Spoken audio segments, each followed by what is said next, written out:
ਦੋਸਤੋ, ਤੁਸੀਂ ਸੁਣ ਰਹੇ ਹੋ ਪ੍ਰੋਗਰਾਮ ਸਫ਼ਰ ਸਾਂਝ ਤੇ ਅੱਜ ਅਸੀਂ ਗੱਲ ਕਰ ਰਹੇ ਹਾਂ ਰੱਬ ਦੀ ਰਜ਼ਾ ਵਿੱਚ ਰਹਿਣ ਦੀ, ਉਸ ਦਾਤੇ ਦੀ ਰਜ਼ਾ ਵਿੱਚ ਰਹਿਣ ਦੀ, ਜਿੱਥੇ ਉਹ ਰੱਖੇ ਅਸੀਂ ਰਾਜ਼ੀ ਰਹੀਏ। ਕੀ ਤੁਸੀਂ ਕਦੇ ਸੋਚਿਆ ਹੈ ਕਿ ਬਹੁਤੀਆਂ ਗੱਲਾਂ ਨੂੰ ਅਸੀਂ ਅਧਿਕਾਰਤ ਹੀ ਮੰਨਦੇ ਹਾਂ ਤੇ ਉਹਨਾਂ ਨੂੰ ਜੱਫਾ ਪਾਉਣ ਦੀ ਵੀ ਕੋਸ਼ਿਸ਼ ਕਰਦੇ ਹਾਂ। ਜਿਵੇਂ ਕਿ ਅਸੀਂ ਖੁਸ਼ੀ ਨੂੰ ਅਧਿਕਾਰਤ ਮੰਨਦਿਆਂ ਕਹਿੰਦੇ ਹਾਂ ਕਿ ਇਹ ਤਾਂ ਸਾਨੂੰ ਮਿਲਣੀ ਹੀ ਸੀ ਤੇ ਦੁੱਖ ਕਦੇ ਸਾਡੇ ਹੋ ਹੀ ਨਹੀਂ ਸਕਦੇ।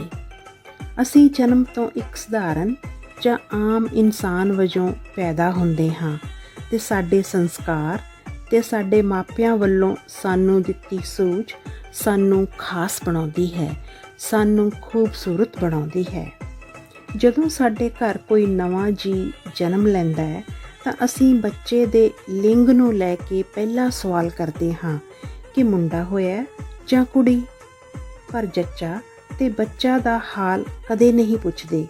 ਇਹ ਕਦੇ ਨਹੀਂ ਪੁੱਛਦੇ ਕਿ ਕੀ ਆਉਣ ਵਾਲਾ ਨਵਾਂ ਜੀਅ ਤੰਦਰੁਸਤ ਪੈਦਾ ਹੋਇਆ। ਇਹ ਨਹੀਂ ਪੁੱਛਦੇ ਕਿ ਪੈਦਾ ਹੋਣ ਵਾਲਾ ਬੱਚਾ ਸਾਡੇ ਜਿਹਾ ਸਧਾਰਨ ਹੀ ਪੈਦਾ ਹੋਇਆ ਜਿਸ ਨੂੰ ਅਸੀਂ ਖਾਸ ਬਣਾਉਣਾ ਹੈ, ਕਿਉਂਕਿ ਅਸੀਂ ਸਮਝਦੇ ਹਾਂ ਕਿ ਇਹ ਤਾਂ ਅਧਿਕਾਰਿਤ ਹੈ, ਇਹ ਤਾਂ ਸਾਨੂੰ ਮਿਲਣਾ ਹੀ ਸੀ ਤੇ ਅਸੀਂ ਉਸ ਦਾਤੇ ਦਾ ਸ਼ੁਕਰਾਨਾ ਤੱਕ ਨਹੀਂ ਕਰਦੇ ਕਿ ਸਾਡੇ ਘਰ ਇੱਕ ਤੰਦਰੁਸਤ ਬੱਚੇ ਨੇ ਜਨਮ ਲਿਆ ਹੈ। ਸਗੋਂ ਸ਼ਿਕਵੇ ਕਰਨ ਬੈਠ ਜਾਂਦੇ ਹਾਂ ਕਿ ਕੁੜੀ ਹੋਈ ਹੈ। ਬਹੁਤੇ ਸ਼ਿਕਵੇ ਤਾਂ ਕੁੜੀ ਪੈਦਾ ਹੋਣ 'ਤੇ ਹੀ ਕੀਤੇ ਜਾਂਦੇ ਨੇ। ਜਿਵੇਂ ਮੁੰਡੇ ਜਾਂ ਕੁੜੀ ਦੇ ਜਨਮ ਦੀ ਚੋਣ ਅਸੀਂ ਨਹੀਂ ਕਰ ਸਕਦੇ, ਇਸੇ ਤਰ੍ਹਾਂ ਬੱਚੇ ਦਾ ਤੰਦਰੁਸਤ ਜਾਂ ਅਪਾਹਜ ਹੋਣਾ ਵੀ ਸਾਡੇ ਵੱਸ ਵਿੱਚ ਨਹੀਂ ਹੁੰਦਾ। ਅੱਜ ਦੇ ਵਿਗਿਆਨਕ ਯੁੱਗ ਵਿੱਚ ਬਹੁਤ ਤਾਕੀਦ ਵਰਤਣ ਦੇ ਬਾਵਜੂਦ ਵੀ ਪਤਾ ਨਹੀਂ ਕਦੋਂ ਕਿਸੇ ਦੇ ਘਰ ਕੋਈ ਅਜਿਹਾ ਬੱਚਾ ਪੈਦਾ ਹੋ ਜਾਵੇ ਜੋ ਇੱਕ ਆਮ ਸਧਾਰਨ ਬੱਚਾ ਨਾ ਹੋ ਕੇ ਅਸਧਾਰਨ ਹੋਵੇ। ਜਦੋਂ ਕੋਈ ਬੱਚਾ ਸਰੀਰਕ ਜਾਂ ਬੌਧਿਕ ਪੱਖੋਂ ਊਣਾ ਪੈਦਾ ਹੁੰਦਾ ਹੈ ਜਾਂ ਅਪਾਹਜ ਪੈਦਾ ਹੁੰਦਾ ਹੈ ਤਾਂ ਲੋਕਾਂ ਦਾ ਉਸ ਪ੍ਰਤੀ ਰਵੱਈਆ ਚੰਗਾ ਨਹੀਂ ਹੁੰਦਾ। ਉਸ ਬੱਚੇ ਲਈ ਵਰਤੇ ਜਾਣ ਵਾਲੇ ਸਾਡੇ ਸੰਬੋਧਨੀ ਸ਼ਬਦ ਵੀ ਅਪਮਾਨਜਨਕ ਹੁੰਦੇ ਨੇ। ਅਸੀਂ ਉਸ ਦੀ ਅਪੰਗਤਾ ਪਹਿਲਾਂ ਵੇਖਦੇ ਹਾਂ ਤੇ ਇੱਕ ਵਿਅਕਤੀ ਸਾਨੂੰ ਬਾਅਦ ਵਿੱਚ ਨਜ਼ਰ ਆਉਂਦਾ ਹੈ। ਉਸ ਨੂੰ ਫਲਾਣਿਆਂ ਕਾ ਤੋਤਲਾ ਜਾਂ ਫਲਾਣਿਆਂ ਕਾ ਲੰਗੜਾ ਕਹਿ ਕੇ ਸੱਦਿਆ ਜਾਂਦਾ ਹੈ। ਕੀ ਅਸੀਂ ਕਦੇ ਸੋਚਿਆ ਕਿ ਇਹ ਅਪੰਗਤਾ ਉਸ ਵਿਅਕਤੀ ਦੀ ਚੋਣ ਨਹੀਂ ਹੁੰਦੀ, ਇਹ ਤਾਂ ਬਸ ਉਸਦੇ ਹਿੱਸੇ ਆ ਗਈ ਹੁੰਦੀ ਹੈ। ਲੋਕ ਉਸ ਨੂੰ ਤਰਸ ਦੀ ਨਜ਼ਰ ਨਾਲ ਵੇਖਦੇ ਨੇ ਤੇ ਸਮਝਦੇ ਨੇ ਕਿ ਇਹ ਉਸਦੇ ਮਾੜੇ ਕਰਮ ਨੇ ਜਿਸ ਦੀ ਉਸ ਨੂੰ ਸਜ਼ਾ ਮਿਲੀ ਹੈ। ਉਸ ਵਿਅਕਤੀ ਦੀ ਮੌਜੂਦਗੀ ਵਿੱਚ ਉਹ ਅਸਹਿਜ ਮਹਿਸੂਸ ਕਰਦੇ ਨੇ, ਕੁਝ ਉਹਨਾਂ ਤੋਂ ਨਫ਼ਰਤ ਵੀ ਕਰਦੇ ਨੇ ਤੇ ਦੂਰੀ ਬਣਾਈ ਰੱਖਣਾ ਚਾਹੁੰਦੇ ਨੇ। ਜ਼ਿਆਦਾਤਰ ਲੋਕਾਂ ਦਾ ਵਰਤਾਓ ਉਹਨਾਂ ਪ੍ਰਤੀ ਉਦਾਸੀਨ ਹੁੰਦਾ ਹੈ, ਜਿਸ ਕਰਕੇ ਅਜਿਹੇ ਵਿਅਕਤੀ ਨੂੰ ਸਮਾਜ ਵਿੱਚ ਇਕੱਲੇਪਣ ਦਾ ਸਾਹਮਣਾ ਵੀ ਕਰਨਾ ਪੈ ਸਕਦਾ ਹੈ। ਜਦੋਂ ਮਾਂ-ਬਾਪ ਨੂੰ ਆਪਣੇ ਅਜਿਹੇ ਬੱਚੇ ਦੇ ਅਧੂਰੇਪਣ ਦਾ ਪਤਾ ਲੱਗਦਾ ਹੈ ਤਾਂ ਉਹਨਾਂ ਨੂੰ ਇਹ ਸਵੀਕਾਰ ਕਰਨ ਵਿੱਚ ਬਹੁਤ ਸਮਾਂ ਲੱਗ ਜਾਂਦਾ ਹੈ। ਉਹ ਖੁਦ ਨੂੰ ਦੋਸ਼ੀ ਮੰਨਦੇ ਨੇ ਤੇ ਉਹਨਾਂ ਵਿੱਚ ਸ਼ਰਮਿੰਦਗੀ ਜਾਂ ਤਣਾਅ ਦੀ ਭਾਵਨਾ ਭਾਰੂ ਹੋ ਜਾਂਦੀ ਹੈ। ਉਹਨਾਂ ਨੂੰ ਕਦੇ ਆਪਣੇ ਬੱਚੇ ਦੇ ਤੇ ਕਦੇ ਆਪਣੇ ਮਾੜੇ ਕਰਮਾਂ ਦਾ ਇਹ ਨਤੀਜਾ ਲੱਗਦਾ ਹੈ। ਕਦੇ ਮਾਪੇ ਜਦੋਂ ਇਸ ਸੱਚ ਨੂੰ ਸਵੀਕਾਰ ਨਹੀਂ ਕਰਦੇ ਤਾਂ ਬੱਚਾ ਆਪਣੇ ਮਾਂ-ਬਾਪ ਦੇ ਇਸ ਵਤੀਰੇ ਤੋਂ ਹੋਰ ਵੀ ਤਕਲੀਫ ਮਹਿਸੂਸ ਕਰਦਾ ਹੈ। ਦੋਸਤੋ, ਸਾਨੂੰ ਆਪਣੀ ਇਸ ਤਰ੍ਹਾਂ ਦੀ ਸੋਚ ਬਾਰੇ ਦੁਬਾਰਾ ਸੋਚਣਾ ਪਵੇਗਾ। ਸਭ ਤੋਂ ਪਹਿਲਾਂ ਸਾਨੂੰ ਇਹ ਕਹਿਣਾ ਸਿੱਖਣਾ ਪਵੇਗਾ ਕਿ ਅਜਿਹਾ ਵਿਅਕਤੀ ਸਭ ਤੋਂ ਪਹਿਲਾਂ ਇੱਕ ਵਿਅਕਤੀ ਹੈ, ਫਿਰ ਉਸਦੀ ਅਪੰਗਤਾ ਆਉਂਦੀ ਹੈ। ਇੱਥੇ ਮੈਂ ਆਪ ਜੀ ਨਾਲ ਇੱਕ ਹਾਈਬਨ ਸਾਂਝਾ ਕਰਨ ਜਾ ਰਹੀ ਹਾਂ, ਜਿਸ ਨੂੰ ਸੁਣ ਕੇ ਸ਼ਾਇਦ ਕਦੇ ਆਪ ਕਿਸੇ ਸੁੱਚੀ ਸੋਚ ਦੇ ਰਾਹ ਪੈ ਸਕੋ ਤੇ ਜਦੋਂ ਵੀ ਕੋਈ ਨਵਾਂ ਜੀਅ ਪੈਦਾ ਹੋਵੇ ਤਾਂ ਆਪ ਦੇ ਹੱਥ ਉਸ ਦਾਤੇ ਦੇ ਸ਼ੁਕਰਾਨੇ ਲਈ ਜੁੜ ਜਾਣ ਕਿ ਸਾਡੇ ਘਰ ਇੱਕ ਤੰਦਰੁਸਤ ਬੱਚੇ ਨੇ ਜਨਮ ਲਿਆ ਹੈ। ਇਹ ਹਾਈਬਨ ਮੈਂ ਮਈ 2014 ਵਿੱਚ ਲਿਖਿਆ ਸੀ, ਜਦੋਂ ਮੈਨੂੰ ਅਜਿਹੀ ਇੱਕ ਸੰਸਥਾ ਵਿੱਚ ਜਾਣ ਦਾ ਮੌਕਾ ਮਿਲਿਆ ਜਿੱਥੇ ਅਜਿਹੇ ਬੱਚੇ ਜੋ ਜਨਮ ਤੋਂ ਹੀ ਅਸਧਾਰਨ ਜਾਂ ਊਣੇ ਪੈਦਾ ਹੁੰਦੇ ਨੇ, ਉਹਨਾਂ ਬੱਚਿਆਂ ਦੀ ਦੇਖਭਾਲ ਕੀਤੀ ਜਾਂਦੀ ਹੈ ਅਤੇ ਉਹਨਾਂ ਨੂੰ ਜ਼ਿੰਦਗੀ ਦੀਆਂ ਜ਼ਰੂਰੀ ਗੱਲਾਂ ਬਾਰੇ ਜਾਣੂ ਕਰਵਾਇਆ ਜਾਂਦਾ ਹੈ ਤਾਂ ਕਿ ਉਹ ਇੱਕ ਆਮ ਜ਼ਿੰਦਗੀ ਬਤੀਤ ਕਰ ਸਕਣ। ਚਲੋ ਲੈ ਚਲਦੀ ਹਾਂ ਆਪ ਜੀ ਨੂੰ ਉਹਨਾਂ ਸੂਹੇ ਗੁਲਾਬਾਂ ਨੂੰ ਮਿਲਵਾਉਣ ਜੋ ਖਿੜਨ ਤੋਂ ਪਹਿਲਾਂ ਹੀ ਪੱਤੀ ਪੱਤੀ ਹੋ ਖਿੰਡ ਗਏ ਸਨ ਅਤੇ ਉੱਥੇ ਉਹਨਾਂ ਖਿੰਡੀਆਂ ਪੱਤੀਆਂ ਨੂੰ ਮੁੜ ਤੋਂ ਗੁੰਦਣ ਦੀ ਕੋਸ਼ਿਸ਼ ਕੀਤੀ ਜਾਂਦੀ ਹੈ। ਪੇਸ਼ ਹੈ ਹਾਈਬਨ ਸੂਹਾ ਗੁਲਾਬ।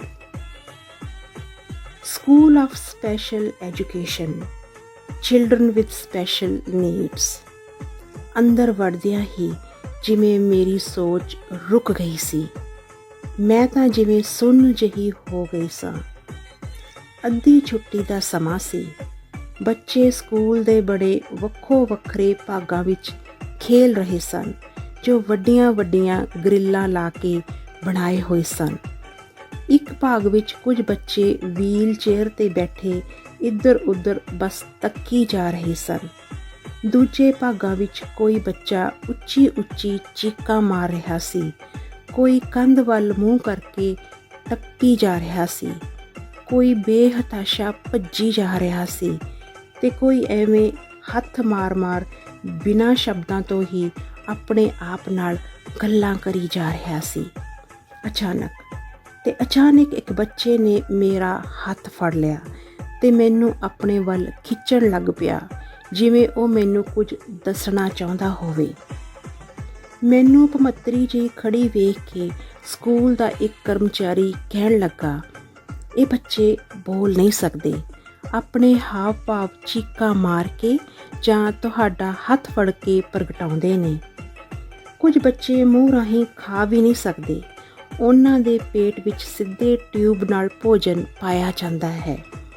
ਬਹੁਤੇ ਬੱਚਿਆਂ ਨੂੰ ਟੱਟੀ ਪਿਸ਼ਾਬ ਦਾ ਵੀ ਪਤਾ ਨਹੀਂ ਲੱਗਦਾ। ਇਸ ਸਕੂਲ ਵਿੱਚ ਇਹਨਾਂ ਬੌਧਿਕ ਤੇ ਸਰੀਰਕ ਤੌਰ 'ਤੇ ਅਪਾਹਜ ਬੱਚਿਆਂ ਨੂੰ ਆਪਣਾ ਆਪ ਸੰਭਾਲਣ ਦੀ ਹੀ ਟ੍ਰੇਨਿੰਗ ਦਿੱਤੀ ਜਾਂਦੀ ਹੈ। ਸੁਣ ਕੇ ਮੇਰੀਆਂ ਅੱਖਾਂ ਵਿੱਚ ਅੱਥਰੂ ਮੱਲੋ ਮੱਲੀ ਧਰਤੀ ਦੀ ਹਿੱਕ 'ਤੇ ਗਿਰਨ ਲੱਗੇ। ਮੈਂ ਸੋਚਣ ਲੱਗੀ ਕਿ ਜਦੋਂ ਕਿਸੇ ਘਰ ਬੱਚੇ ਦਾ ਜਨਮ ਹੋਣ ਵਾਲਾ ਹੁੰਦਾ ਹੈ ਤਾਂ ਹਰ ਦਾਦੀ ਨੂੰ ਸਿਰਫ ਪੋਤੇ ਦੀ ਹੀ ਉਡੀਕ ਹੁੰਦੀ ਹੈ। ਉਸ ਇਹ ਕਦੇ ਦੁਆ ਨਹੀਂ ਕੀਤੀ ਹੋਣੀ ਕਿ ਰੱਬਾ ਹੋਣ ਵਾਲਾ ਬੱਚਾ ਤੰਦਰੁਸਤ ਦੇਵੀਂ।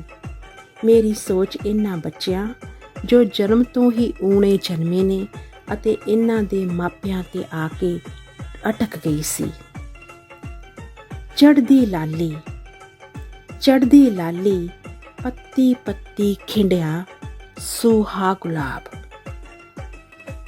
ਦੋਸਤੋ, ਇਹ ਹਾਈਬਨ ਸੁਣਦਿਆਂ ਕੀ ਤੁਹਾਨੂੰ ਇਹਨਾਂ ਬੱਚਿਆਂ ਦੇ ਚਿਹਰੇ ਨਜ਼ਰ ਆਏ? ਇਹਨਾਂ ਦੀ ਮਾਸੂਮੀਅਤ ਨਜ਼ਰ ਆਈ? ਉਹ ਮਾਸੂਮੀਅਤ ਜੋ ਦੁਨੀਆ ਦੀ ਸਭ ਤੋਂ ਮਹਿੰਗੀ ਸ਼ੈ ਹੈ। ਜੇ ਕਦੇ ਅਜਿਹੇ ਬੱਚੇ ਜਾਂ ਵਿਅਕਤੀ ਨੂੰ ਤੁਸੀਂ ਮਿਲੋ ਤਾਂ ਉਸ ਦੀਆਂ ਅੱਖਾਂ ਵਿੱਚ ਤੈਰਦੀ ਉਸ ਦੀ ਮਾਸੂਮੀਅਤ ਨੂੰ ਜ਼ਰੂਰ ਬੋਝ ਲੈਣਾ ਜੀਓ। ਸਭ ਤੋਂ ਮਹਿੰਗੀ ਹੁੰਦੀ ਏ ਮਾਸੂਮੀਅਤ, ਸੋਹਣੇ ਤਾਂ ਉਂਝ ਲੋਕ ਬਥੇਰੇ ਹੁੰਦੇ ਨੇ, ਜਿਨ੍ਹਾਂ ਨੂੰ ਤੱਕੀਏ ਤੇ ਤੱਕਦੇ ਰਹਿ ਜਾਈਏ। ਦੁਨੀਆ ਤੇ ਕੁਝ ਖਾਸ ਹੀ ਚਿਹਰੇ ਹੁੰਦੇ ਨੇ। ਸਭ ਤੋਂ ਮਹਿੰਗੀ ਹੁੰਦੀ ਏ ਮਾਸੂਮੀਅਤ, ਸੋਹਣੇ ਤਾਂ ਉਂਝ ਲੋਕ ਬਥੇਰੇ ਹੁੰਦੇ ਨੇ।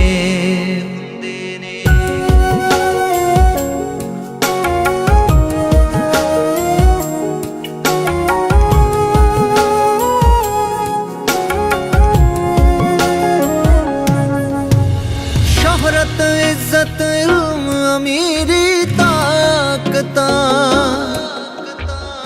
ਇਹ ਕੰਮ ਰੱਬ ਦੇ ਹੋਰ ਵਜ਼ੀਰ ਵੀ ਕਰ ਦੇਂਦੇ, ਜਿਨ੍ਹਾਂ ਦੇ ਚਿਹਰੇ ਵਿੱਚ ਖਿੱਚ ਜਈ ਹੁੰਦੀ ਏ, ਉਹ ਤਾਂ ਰੱਬ ਨੇ ਆਪ ਘੇਰੇ ਹੁੰਦੇ ਨੇ। ਸਭ ਤੋਂ ਮਹਿੰਗੀ ਹੁੰਦੀ ਏ ਮਾਸੂਮੀਅਤ, ਸੋਹਣੇ ਤਾਂ ਉਂਝ ਲੋਕ ਬਥੇਰੇ ਹੁੰਦੇ ਨੇ, ਜਿਨ੍ਹਾਂ ਨੂੰ ਤਕੀਏ ਤੇ ਤੱਕਦੇ ਰਹਿ ਜਾਈਏ, ਦੁਨੀਆ ਤੇ ਕੁਝ ਖਾਸ ਹੀ ਚਿਹਰੇ ਹੁੰਦੇ ਨੇ।